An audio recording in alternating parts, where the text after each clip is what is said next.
Hello and welcome to the Flourishing Center Podcast. I'm Eliza Butler, your host and founder of the Flourishing Center. We are training the change agents of the world and equipping them with research-based tools for healthy, happy, and successful living. And we're so grateful that you're here. Each episode features 3 sections. First is the Science Says section, where we summarize a recent research study and show you how to put the science into action. Next, we give you a research-based life hack with simple strategies for incorporating positive psychology into your life for greater well-being. And then our Practitioner Corner is where we interview someone who's out there living, breathing, and spreading positive psychology in their own unique way. Learn about how they're growing their personal and professional work and get inspired with strategies for how you might use positive psychology in your own life. Thanks for listening, and let's dive in. Hello, everybody. Really cool stuff to share with you today, and so excited to be with you in this podcast. For our Science Says section, we explore a recent research study on millionaires. A study of 4,000 millionaires reveals to us something really important about the relationship between wealth and money. During our life hack section, I'm going to teach you how to be a correct perfectionist. Yes, there's a right way to do perfectionism and a wrong way to do perfectionism, and I want to make sure that you're doing it right. And in our Positive Psychology Practitioner Corner, I will introduce you to Eliza Butler. She's joining us from Vancouver, British Columbia, and she is an integrative wellness coach. Hope you enjoy our episode, and let's dive in.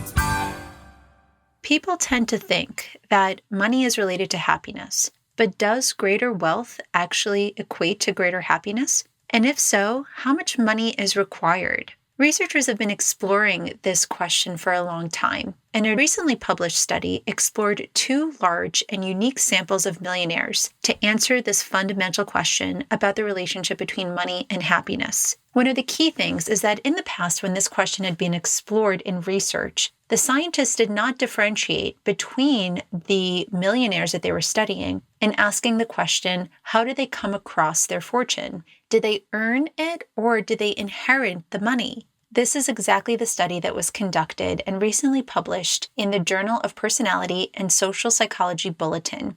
The article is titled, "The Amount and Source of a Millionaire's Wealth Moderately Predict Their Happiness."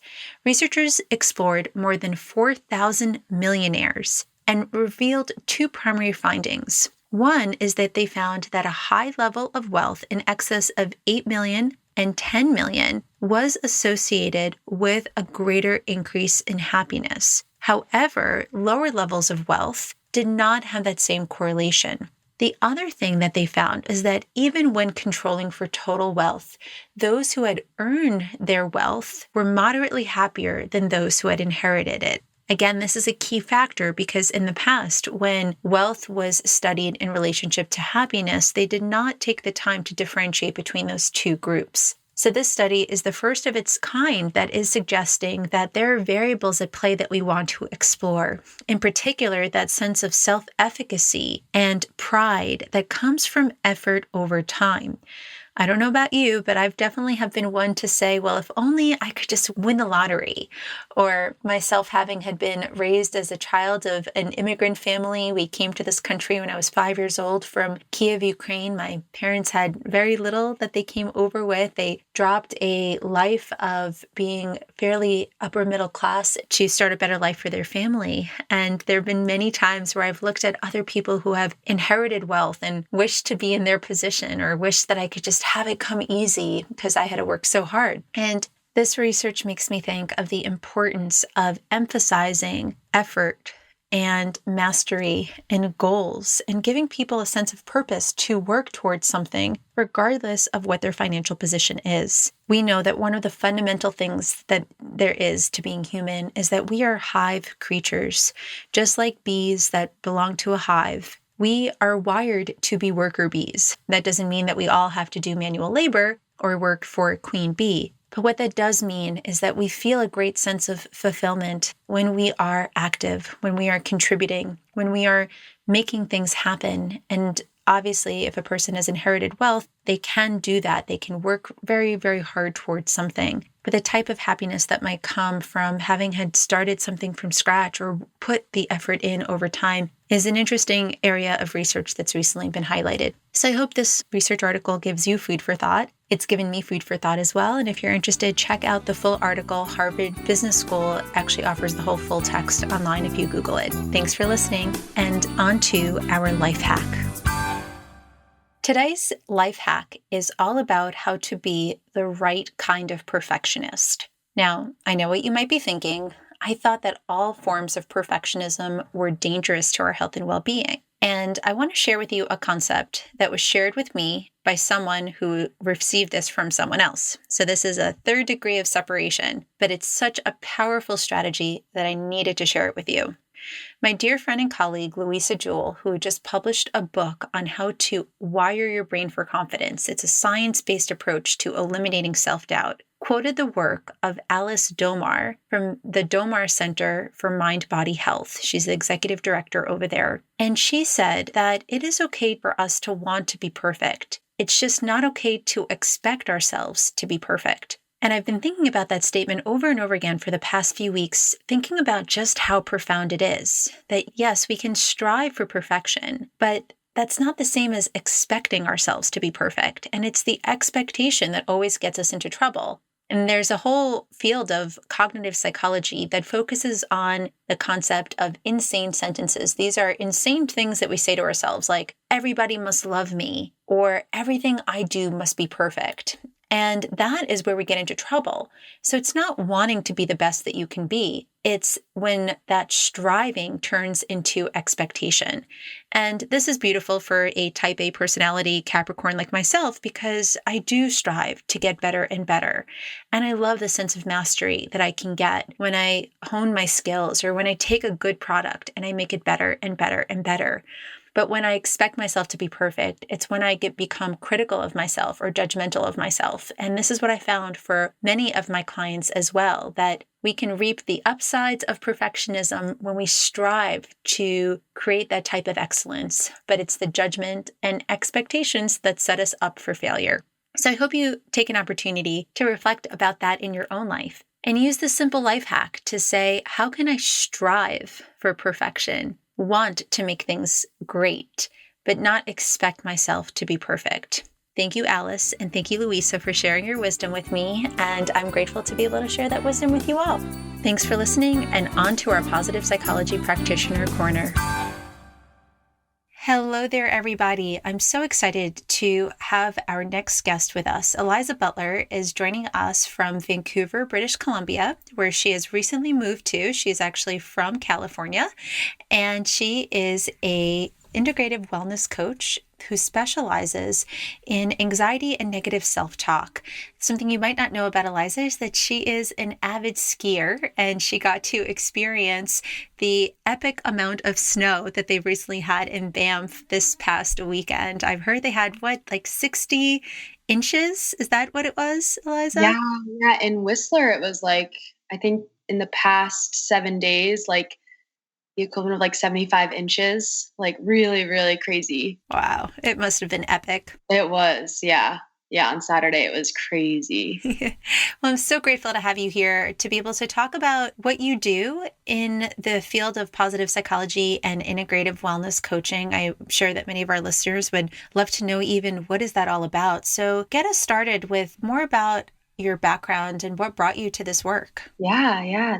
Thank you for having me on this podcast. I'm excited to be here and tell a little bit more about what I do. So I went to school for integrative health in California in a school called the California Institute of Integrative Studies in 2015. And what brought me there originally was kind of just pure luck.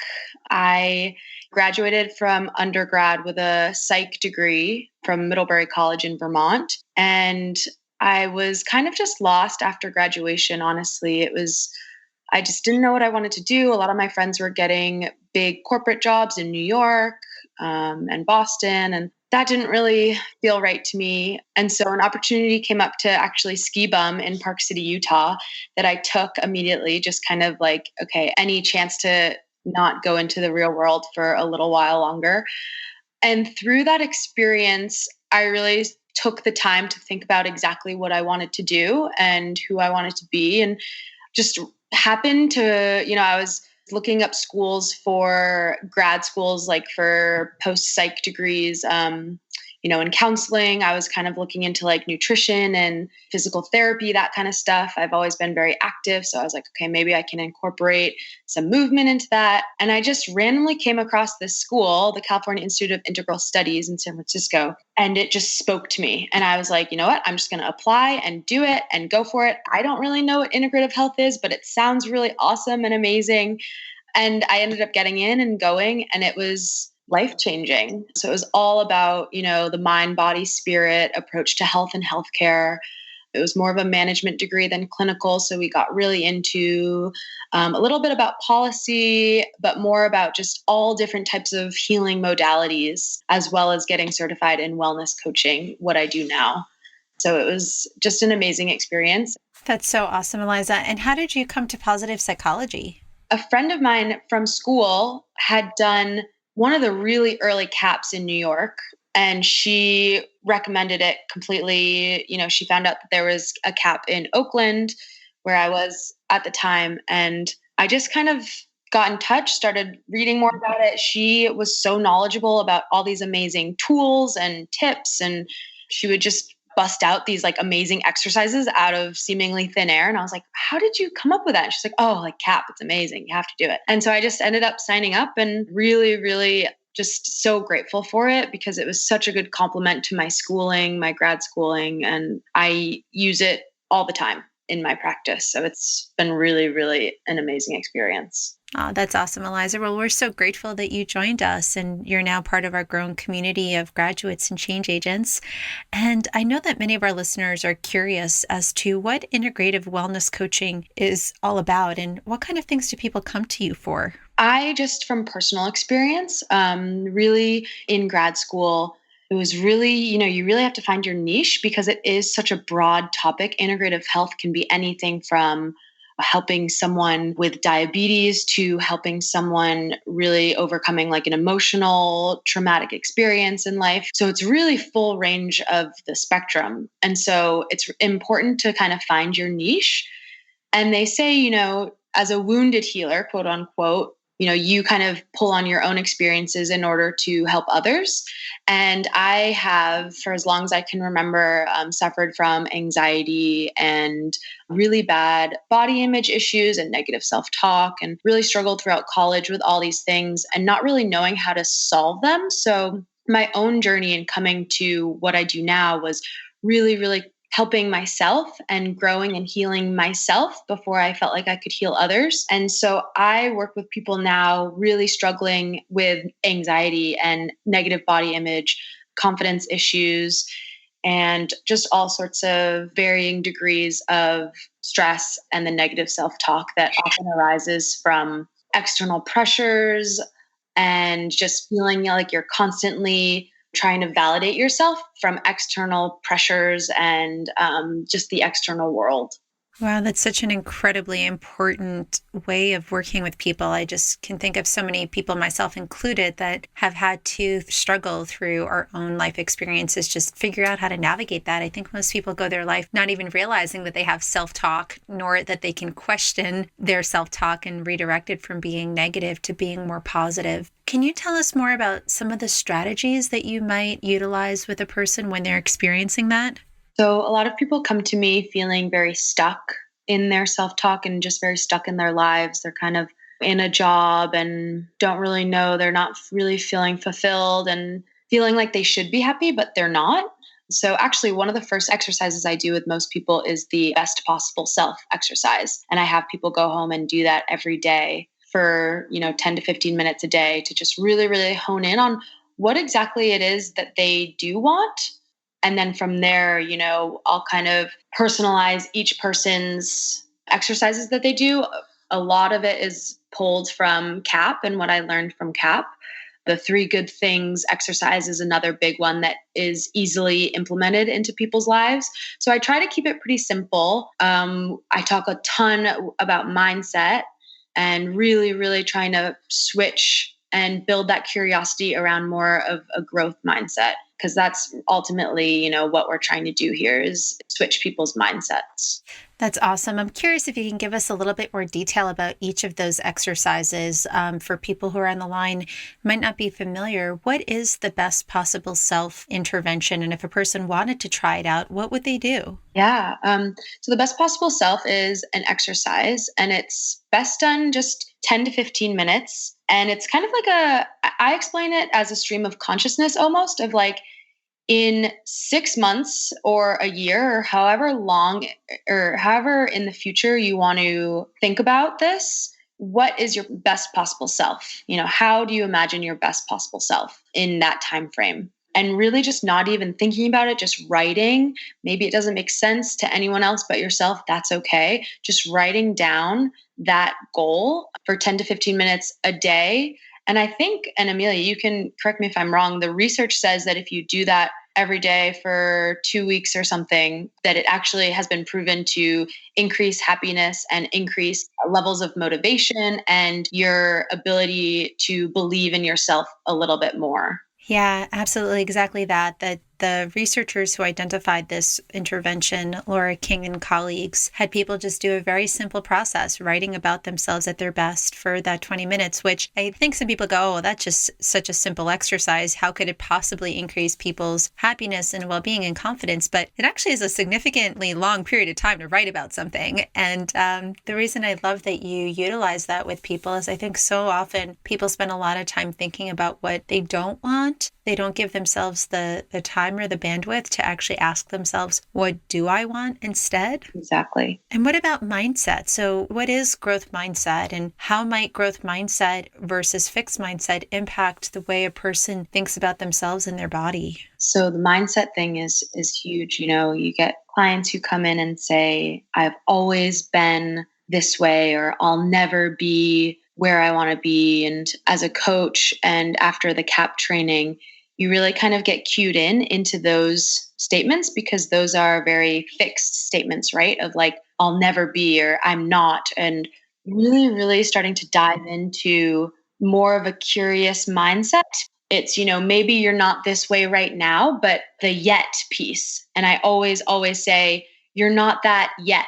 And I know that was a big part of the positive psych training as well around mindset, is like really, really focusing on that yet, and how can you change your mindset, your way of thinking, the way that you interact with the world to ultimately create the reality that we want to create. Because at the end of the day, we really do create our own realities in the thoughts that we engage with and the way that we think and go about the world.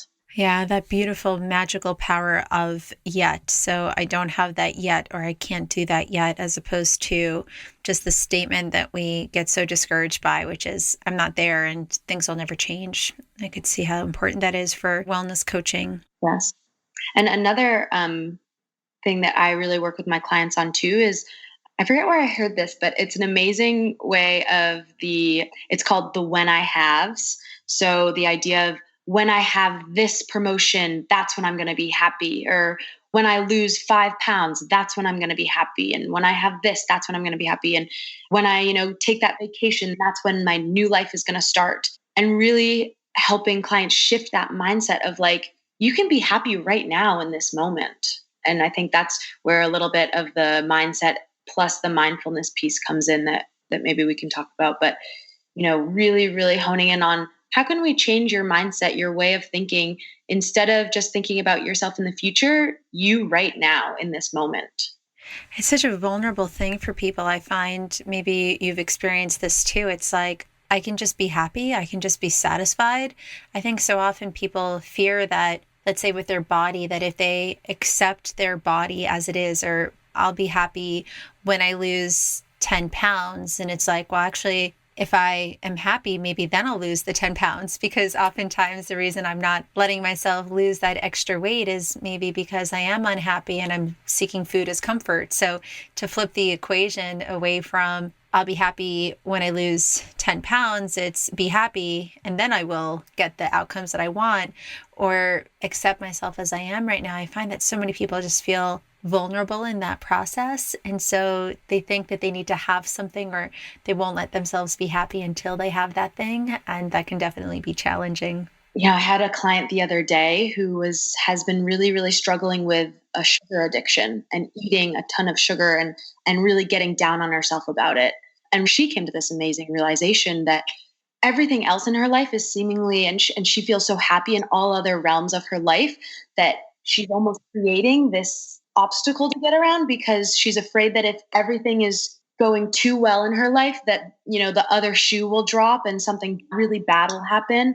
And so I think we all get caught up in this idea of like, oh, I'm happy, but is this going to last? Or we get really attached to this idea of holding on to this happiness and when is the other shoe going to drop? And that ultimately keeps us from being extremely happy in the present moment, or allowing ourselves to be happy and present and positive. Yeah, it makes me think of negativity bias that we talk a lot about in positive psychology, that our brain was wired to avoid threat. And so often, even though things are so good, we have to find something to worry about or something not to focus on that's not working, and to actually allow ourselves to pause and actually say, no, I'm happy, things are good, can make us feel like maybe we're going to jinx ourselves, or there must be something bad must happen, as though it feels a little vulnerable and unsafe to just be happy for no reason, or to be happy with things as it is. And I'm curious, Eliza, what else from positive psychology or integrative health and wellness has supported you in creating greater health and well-being for yourself? It's a great question. Mindfulness and self-compassion practices have really, really changed my life. Just becoming more aware of thoughts that arise when they arise, and knowing that I have the power within myself to either engage with that thought or let it just keep moving. And I think that's, it's a huge realization when you really find out that you have the choice. If you are present and aware of the thoughts that come up in your head, and you see them as separate than who you are, and you see them as you have the choice to engage with that thought or not, like that is one of the most powerful things that I've ever experienced, really, and empowering as well, like just knowing that. Yeah, absolutely. That we can choose how we think. I find so many people get so overwhelmed by their thoughts. Like it never occurs to them that they can actually choose a thought that they want to be thinking, because oftentimes it's just so ingrained within ourselves. But the fact that we can say, I'm having a thought, or I'm thinking this, it's an indicator that we can also then change it. Yeah, it's truly life-changing. And in terms of, incorporating that into self-compassion, when you do have a negative thought, how can you meet that thought from a place of love and understanding and self-compassion and kindness, so that you're able to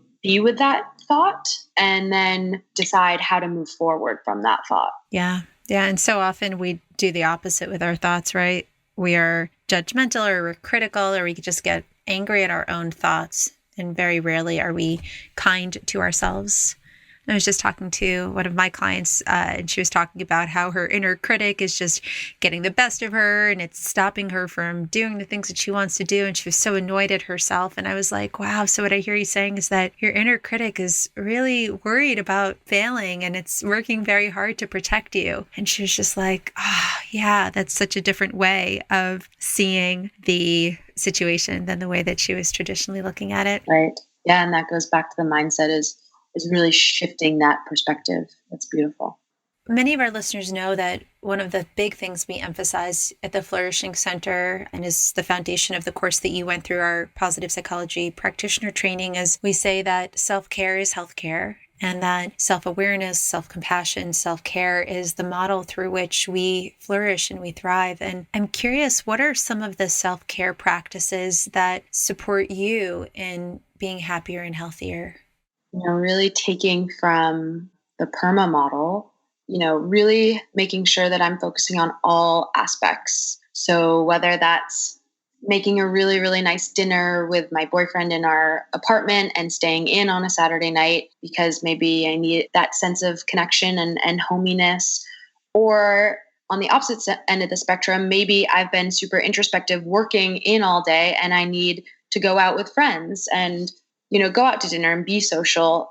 So I think really the core of my self-care practices is really, really listening to what my body needs. And that starts from literally waking up first thing in the morning, doing, a little body scan in my bed saying, oh, okay, how are you feeling this morning? And what do you need in order to get all the stuff that you have on the docket done today? And that could mean a really restorative yoga class, or it could mean a really, really intense boot camp, and just really, really allowing my body to be in charge, which is a lot of the times easier said than done. Yeah, absolutely. I find very similarly, it's such a powerful gift I give myself when I actually ask myself, what does my body need? Mm-hmm. And so often I just find myself feeling like I want something to be different. But if I'm not mindful, I don't know how to tune into my body. And I find myself kind of from a headspace trying to make a decision. Do I take a CrossFit class right now? Or do I go to take a yoga class? Or do I just take a nap? Like, what do I need? Yeah. And what I hear you saying is that you've worked hard to, or just worked and put energy into cultivating a relationship with your body and with your mind, that you know how to tune in and ask it, what does it need? And also trust yourself that you can give your body what you need. I had personally had an eating disorder for over a decade in my teens and my 20s. And I just remember that there was such a lack of trust in my body that if I just, wasn't always micromanaging exactly how much I ate and made sure that I exercised, 5 days a week and so on and so forth from a very head level place, there was this fear that my body was going to do this thing that I wouldn't be able to get it back from. And the power of learning how to let the body lead and to actually trust one's body. It's such a crazy thing in today's world that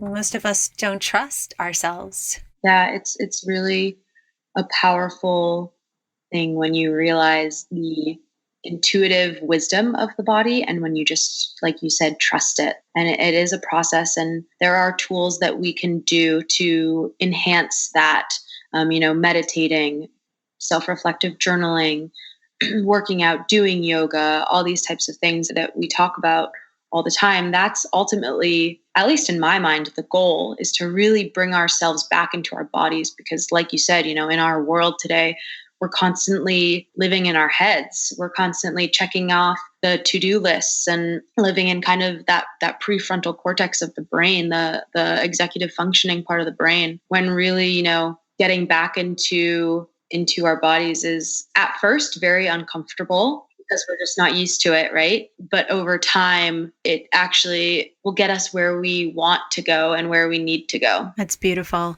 And Eliza, I'm curious, what else would you recommend to people that they explore if they're looking to increase their well-being? I think that's just a great word, explore. Just be curious and take everything as an adventure, right? It's really just building that explorer within yourself to find out what really works for you. And maybe it's different than your best friend or the person who's doing, Whole30 in your office. Maybe Whole30 doesn't work for you and you try it and it's not for you, and that's okay. Just really, really diving into the exploration of what works for you, and not just going with the fads, and not getting down on yourself if vinyasa hot yoga isn't for you, because it's not for everyone. And just really being open to the process and to the exploration of it all, because it's a beautiful process and there's a lot to be learned from it.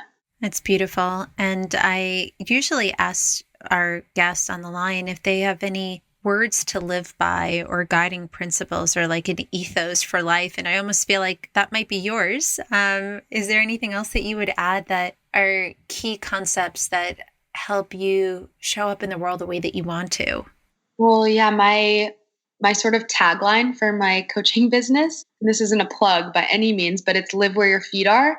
And live where your feet are is actually something that I've been saying for years and years. And I would say it and I wouldn't really know what it meant, but I knew intuitively that that's how I wanted to live. And so over the years, I've really honed in on what does it actually mean to live where my feet are? Because it sounds really good, but so live where your feet are is kind of my mantra. And I've kind of come to the conclusion that it means taking back the present moment, listening to what your body needs, and really feeling grounded in who you are. So that's kind of what I always try to encapsulate in every interaction, every day in my life. I love that. live where your feet are. It reminds me of the importance of mindfulness. I remember a Buddhist teacher once told us to explore this idea of who am I by being so much more present to who we are. And I remember I was like, well, I know who I am. I'm Amelia and I'm a coach and a teacher and a business owner and all this other stuff. And he focused on, well, if you're sweeping the floors, then you're a floor sweeper. And if you're walking, you're a walker. And if you're cooking, you're a cooker. And I just remember that teaching. I was at a Buddhist meditation retreat and I was sweeping the floors, not present, focusing on so many other things. And all of a sudden I just got this reminder, I'm a floor sweeper. And this mundane task, which was like one of our many chores that we had to do while we were there, just turned into such a flow experience. And I think it was because I was living where my feet were. And in that moment, my feet were on a dirty floor and it was my job to sweep it. I love that. That's so beautiful. And I think it's so cool that it almost was like you got this like spiritual intuitive download on a mantra and you just kind of carried it with you and let yourself curiously explore like, what's that all about? As opposed to, I think sometimes people go at it the other way where like they come up with an idea and then they make the idea their motto for life. But it feels like you just were in this beautiful receptive mode of receiving this affirmation. Yeah. Well, it definitely took a few years to actually listen to it, but it was definitely one of those, like, it just kept coming up in my life. And, I was in a long distance relationship in college and I kept saying like, I just really want to live where my feet are. I wasn't happy in the relationship and I wasn't being present. And I felt that imbalance and that disconnect. And I kept saying, I just want to live where my feet are. I just want to live where my feet are. And then finally it was like, oh, okay. Yeah. Like, I love this person, but it's this relationship, this long distance relationship isn't serving me right now. And so little tiny steps throughout my life, it's kind of culminated into, okay, this is really what I'm supposed to be doing right now in this moment. That's beautiful, Eliza. Thank you so much. How can people learn more about you and what you're up to in the world? Yeah, so I do have a website. It's www.elizajanewellness.com. that you can check out. I do offer remote and in-person coaching if you're not in the Vancouver area and interested in learning more. And you can schedule an appointment with me on that and check out any other events that I'll be doing around the city. I tend to do a few workshops a month around Vancouver. And then I have an Instagram handle as well that's at Live Where Your Feet Are. And that's more just kind of daily postings of fun stuff going on in my life. Awesome. Thank you so much, Eliza. Thanks for being with us today. Yeah, thank you so much for having me. This has been a true pleasure. Thank you so much for listening. Interested in learning more about what it means to be a positive psychology practitioner or curious about going through our training program yourself? Check us out at theflourishingcenter.com to find out about our next positive psychology training programs. We're located in 13 cities across the US and Canada, and we also offer an online version of our program available for students all over the world. We love sharing the science of positive psychology. We love empowering people to be able to go out, coach, teach, and consult, utilizing this work, and we hope that you too would be a part of our growing community of change agents. Thank you for listening, and until next time, may you each find your flourishing center.